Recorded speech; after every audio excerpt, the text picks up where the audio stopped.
की जे मी बोललो नाही ते कारण नसताना ते शब्द माझ्या नरड्यात घालण्याचा जो प्रयत्न चाललाय, एका प्रकारचं म्हणण्यापेक्षा टोटल कॅरेक्टर असॅसिनेशन म्हणजेच चारित्र्य हननाचा प्रकार आहे. गेले काही दिवसापासून सातारा लोकसभा मतदारसंघात म्हणजेच ज्या मतदारसंघाचा मी विद्यमान खासदार आहे आणि जिथून आता मी उमेदवार आहे, उमेदवार या नात्याने प्रत्येक तालुक्यातल्या प्रत्येक कॉलेजमधल्या विद्यार्थी विद्यार्थिनी या तरुण वर्गाशी संवाद साधण्याचा आम्ही कार्यक्रम आखला आणि हा संवाद आपल्यामागचा महत्त्वाचा मुद्दा म्हणजे की काही त्यातले जे स्टुडंट्स आहेत हे पहिल्यांदा मतदान करतात आणि मग त्यांना सांगणं गरजेचं आहे की आपण मतदान का केलं पाहिजे आणि कोणाला केलं आणि कशाला केलं पाहिजे हे पटवून देण्याकरता मी कॉलेजला प्रत्येक ठिकाणी भेटी दिल्या. इंटरॅक्शन, थेट भेट किंवा जे काय असतं डायरेक्ट क्वेश्चन अँड आन्सर्स. एका मुलीने मला प्रश्न विचारला, एक स्टुडंट, तिने प्रश्न विचारला की मुलं आमच्याकडं पाहतात. आता कॉलेज म्हणलं की को एज्युकेशन संपूर्ण सिस्टम आहे. पूर्वी मुलींचं सेपरेट कॉलेज असायचं पुण्यात, सेंट मिराज, तिथं आमच्या आत्या शिकल्या. पण अलीकडं तर काय फक्त मुलांचं किंवा मुलींचं असं कॉलेज माझ्या तर बघण्यात किंवा म्हणजे मला तर माहीत नाही कुठे. आणि स्वाभाविक आहे, समोरनं जर एकदा कोण व्यक्ती चालत आलं तर आपण आणि चालत आलं किंवा क्लासरूममध्ये आपण पाहतो, पण मात्र त्यात विकृती नसावी हे मी आवर्जून त्याचा उल्लेख केला. मी एवढंच म्हणालो की काय म्हणी इंग्लिश मधले असतात, beauty lies in the beholder's eyes. पण याचा असा अर्थ नाही की त्याच्यात तुम्ही विकृती आणावी. आणि विकृती जर कोणाच्या मनात कोणी आणली तर त्यांनी विचार करणं गरजेचं आहे की समजा ती आपली बहीण असली आणि जर तिच्या बाबतीत जर कोणी विकृत असा विचार जर मनात आणला किंवा विकृतपणे जर काय प्रकार अनुचित घडला तर आपण काय करणार. या संपूर्ण माझ्या मतदारसंघात मला ठामपणे मला सांगावंसं वाटतं, मी अन्याय कधी सहन करत नाही. आणि मी मुलींवरती आजपर्यंत ज्या ज्या लोकांनी अन्याय केला त्या सगळ्यांना त्यांना संपूर्ण जेलमध्ये घालण्याचं काम मी केलं. आणि जेव्हा ह्या लोकशाहीमध्ये मुभा म्हणल्यानंतर प्रत्येकाला अधिकार आहे निवडणुकीत उमेदवारी आपली जाहीर करण्याचा, पक्ष निवडण्याचा, अपक्ष असो किंवा कुठलाही पक्ष, त्याबद्दल दुमत अजिबात नाही. पण आजपर्यंत लोकांसाठी तुम्ही काय केलं ह्या बाबतीत त्या उमेदवारांनी सांगितलं तर ते फार उचित ठरेल.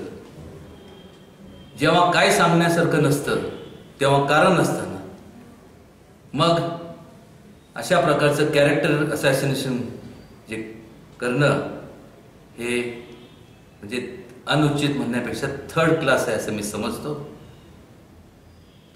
असं होऊ नये आणि मला माहीत आहे की त्यांच्याकडे कुठल्याही प्रकारचे प्रगतीचे काय मुद्दे नाही, कोणी असू.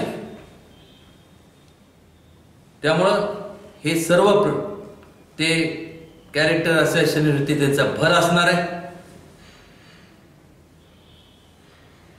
माझी त्या लोकांना कोणी उमेदवार असेल, उमेदवारी तुमची त्यांना जाहीर, म्हणजे मी एक नेहमी सांगत असतो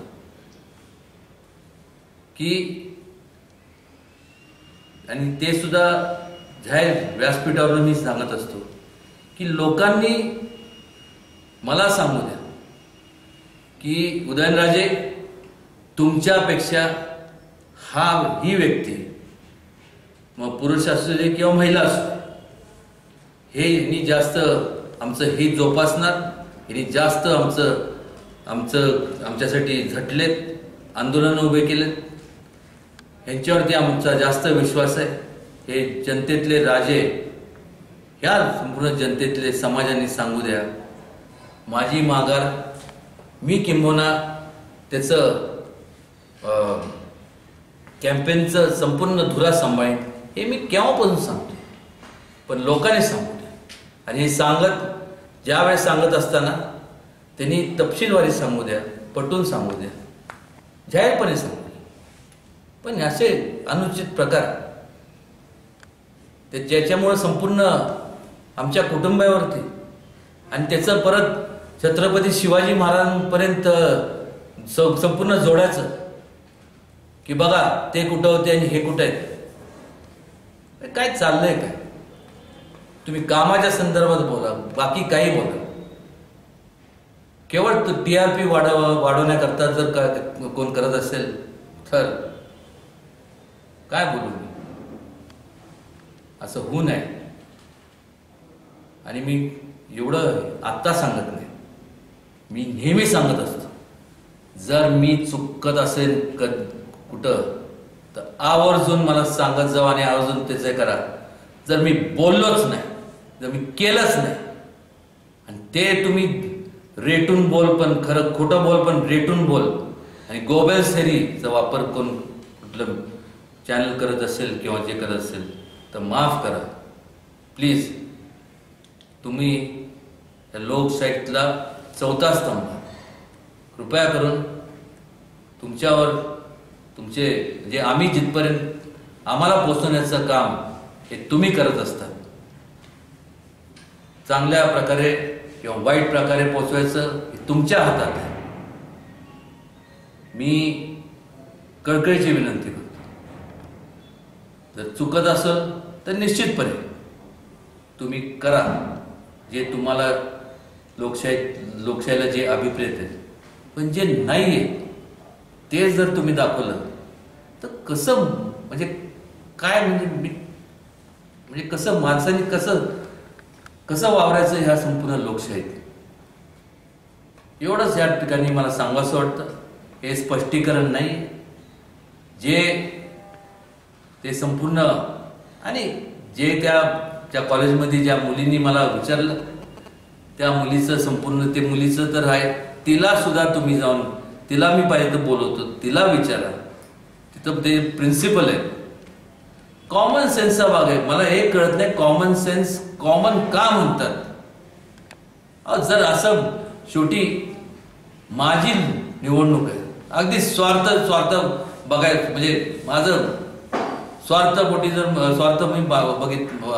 जर बोलायचं म्हणलं तर माझी निवडणूक, मी असं का करेन. पण त्याच्या पलीकडे जाऊ, मी समजा जर बोललो असतो, जे मी बोललो नाही, जर समजा बोललो असतो तर तिथं समोर असणारे ज्या मुली आहेत त्यांनी ऐकून घेतलं असतं. त्यामुळं प्लीज, फॉर गॉड सेक, हे असं मीडियाकडनं किंवा असं प्रोजेक्शन अभिप्रेत नाही. एवढ्या करता मी आपल्या सगळ्यांना या ठिकाणी बोलवलं, आपण आलात त्याबद्दल मी आपल्या सगळ्यांचे मनपूर्वक आभार मानतो. थँक्यू, धन्यवाद.